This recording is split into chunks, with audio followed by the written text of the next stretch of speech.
দেখো গাইস, আমি সকাল সকাল গিয়ে মায়ের কাছে দেখলাম এত ডাল ভিজিয়ে রেখেছে। তো মিক্সিটাতে আমি ভালো করে ওটাকে পেস্ট করে দিলাম, দিতে কিছুটা ডাল রেখে দিয়েছে আজকে বড়ার তরকারি হবে বলে। আর মা কিছুটা ডাল নিয়ে ভালো করে ফেটিয়ে নিয়ে আর থালাতে তেল মাখিয়ে বসে পড়েছে কী করতে বলো তো? গেস করতে পারছো নিশ্চয়ই, বড়ি দিতে। হ্যাঁ, বড়ি এখন কিনতে পাওয়া যায় বটে, কিন্তু বড়িটা হাতে তৈরি করে বাড়িতে আরও যদি ভালো হতো শিলে বাটা যেত, তার একটা আলাদাই টেস্ট হতো জানো তো। আর এই বড়ির তরকারি আমার দিদা দাদুরা সত্যি খুব খেতে ভালোবাসে। আর কিন্তু এক একটা চচ্চড়ি হয়, মাছের ঝোল হয়, বড়িগুলো দিয়ে খেলে খুব ভাল লাগে। এক দু রকম বড়ি দিচ্ছিল মা, একটা হচ্ছে বড় বড় আর একটা হচ্ছে ছোট ছোট।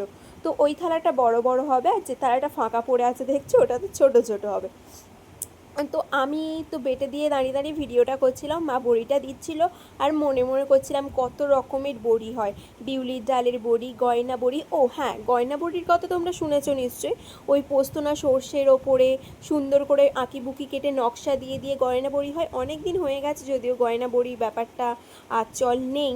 হয় যেখানে হয় হয়, আমাদের হয় না গো।